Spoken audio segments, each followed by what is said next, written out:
Allahumma salli wa sallim wa barik alaihi wa ala ali. Usia 4 bulan ke atas, konsep pendidikannya tidak hanya tercukup kepada doa, meminta anak yang soleh, tapi juga sifat soleh dalam doa ini, awas hati-hati ya, mesti dipraktekkan dalam bentuk ikhtiar. Tolong garis bawahi konsep ini ya. Doa itu tidak cukup dimohonkan kepada Allah, tapi harus disandingkan dengan ikhtiar yang mewujudkan doa yang dimohonkan. Misal,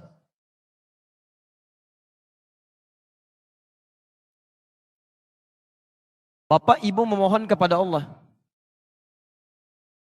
supaya anaknya bisa rajin sholat, hafal Al-Quran, doanya bagus. Tapi ikhtiarnya tidak sesuai dengan doanya. Maaf, Anda sekolahkan di tempat yang tidak pernah mengajarkan sholat. Disekolahkan di tempat yang tidak pernah mengajarkan Quran. Itu nggak nyambung namanya. Makanya orang tua dalam fase kandungan ini, ketika anaknya sudah mulai berkembang dalam kandungan, maka permohonan doa meminta anak yang soleh ini diiringi dengan ikhtiar orang tua. Apa diantaranya? Hadis riwayat Muslim. Nomor hadis 1056. Kembali ke Al-Arba'in. Nomor hadis yang ke-10. Posisi paling kanan sebelah atas. Baik.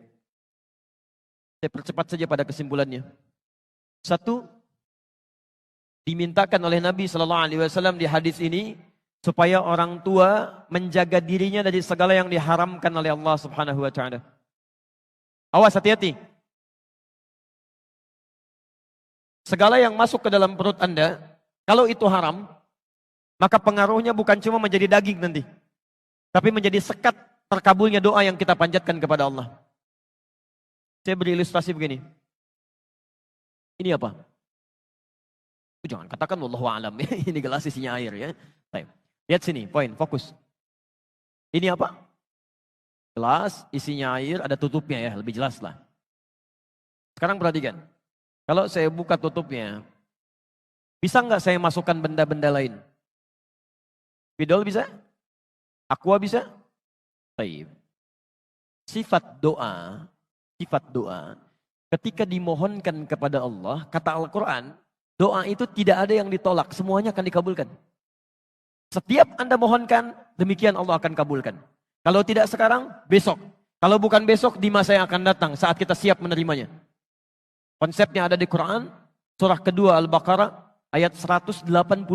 Posisi paling kiri sebelah bawah. Wa idza sa'alaka 'ibadi 'anni fa inni qarib ujibu da'watad da'i idza da'an. Kalau hambaku mencari-cari aku, bertanya padamu Muhammad untuk mencariku, katakan padanya aku sangat dekat. Dan jika dia bermohon kepadaku, pasti aku akan kabulkan. Di sifat doa itu kalau dimohonkan pasti dijawab. Sekarang yang jadi masalah, ada seseorang yang Nabi kisahkan.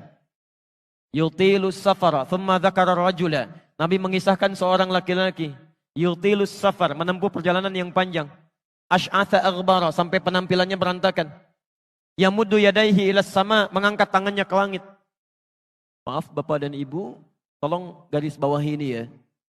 Seorang yang menempuh perjalanan panjang, itu diantara kemuliaannya mempercepat terkabulnya doa. Anda berdoa mengangkat tangan begini ke langit, itu termasuk mempercepat terkabulnya doa. Itu ada di Abu Daud, nomor hadis 1488 sampai 1490. Dan cara mengangkatnya bukan terpisah begini, tapi mendekat seperti ini. Mendekat. Ya, jadi ini redaksi riwayatnya mendekat bukan menjauh. Taib. Orang ini menempuh perjalanan panjang, mengangkat tangannya ke langit, kemudian dia bermohon dengan al-asmaul husna.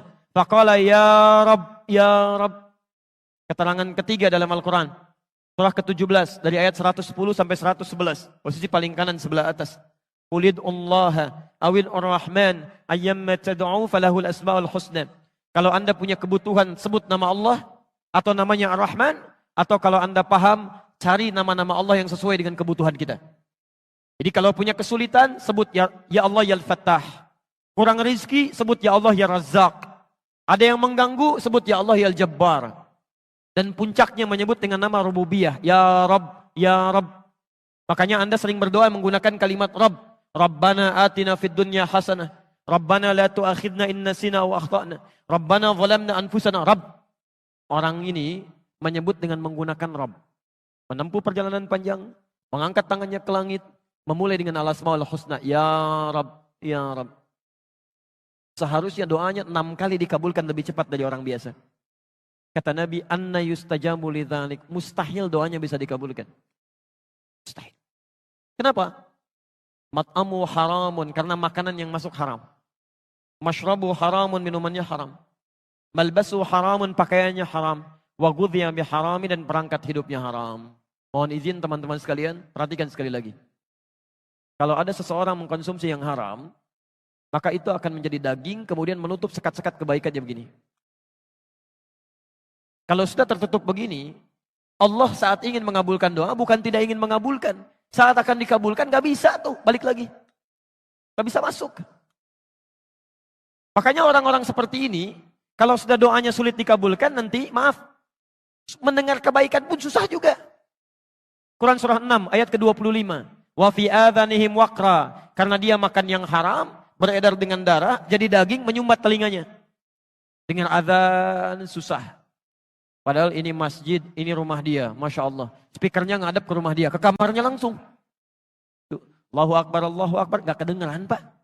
Gak kedengeran. Tapi konser musik yang dari Senayan.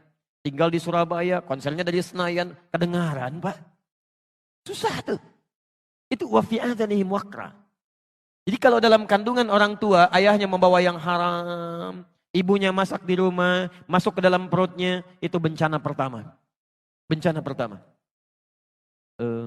Saya pertama tiba di Indonesia, kemudian ke Bekasi, ada seorang ibu konsultasi dengan suaminya mengenai anaknya. Ini menarik ini, karena ibu bapaknya rajin ta'lim Pak, rajin ta'lim. Tapi anaknya itu sulit diaturnya luar biasa. Jadi tidak ada sekolah yang bisa menerima kecuali cuma 5 menit. Dan ibunya sudah paham, kalau ngantarkan ke sekolah yang baru akan menunggu di depan pintu gerbang sekolahnya selama 5 menit. Karena akan diantarkan lagi. Saking sulit diatur. Tiba-tiba ikut belajar dengan kami, bertahan sampai 1 jam. 1 jam. Ibunya keheranan bertanya, Ustaz, alhamdulillah anak saya bisa bertahan. Justru saya ingin bertanya kepada ibu, ini anak siapa? Karena mustahil orang tua yang soleh kemudian turun kepada karakter anak yang berbeda. Ya, saya masuk dengan bahasa yang halus. Ini Ananda punya kepribadian yang berbeda dengan orang tuanya. Bisakah ibu dan bapak cerita? Ternyata Allahu Akbar, benar. Itu anak kembar yang dilahirkan lewat rahim perempuan yang lain. Lahir kembar, yang satu diadopsi oleh seorang artis, satu lagi oleh beliau ini. Kenapa diambil oleh beliau? Karena kehidupan orang tuanya memprihatinkan. Ayahnya sibuk dengan pencurian, istrinya suka mabuk-mabuk. Jadi begitu sedang dikandung, bapaknya bawa yang haram, istrinya senang mabuk. Begitu dilahirkan, lahirlah karakter anak yang sulit diatur itu. Itu nggak mudah. Ya. Bukan hiperaktif, tapi keluar dari batasan yang normal. Ya. Karena hati-hati, hiperaktif itu belum tentu jahat, belum tentu nakal. Belum tentu tidak baik. Bahkan bisa jadi tanda pintar yang pertama. Saya turunkan dulu ya. Jadi ini, suami mulai mencari rezeki yang halal. Lalu yang kedua, mulai meningkatkan amal saleh. Ini. Dan saya berhenti di sini dulu. Satu, berdoa. Dua, cari rezeki yang halal. Ketiga, mohon maaf, dalam usia kandungan khususnya 4 bulan, 5 bulan sampai ke persalinan, suami istri mulai meningkatkan amalan solehnya. Yang tadinya jarang tahajud, sekarang mulai tahajud. Yang jarang baca Al-Quran, sekarang mulai baca Quran. Ya?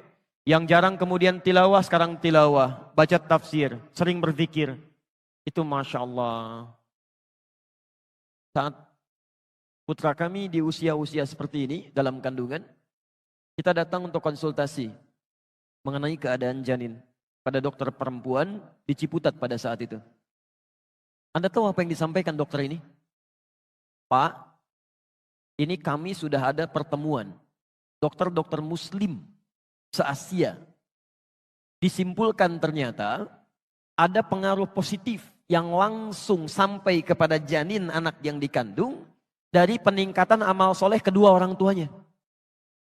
Dan di Malaysia pernah diuji ketika seorang anak dalam kandungan dibacakan Al-Quran langsung khususnya oleh ibunda atau ayahandanya, itu Masya Allah berubah posisi janinnya menjadi bersujud, jadi berputar begini.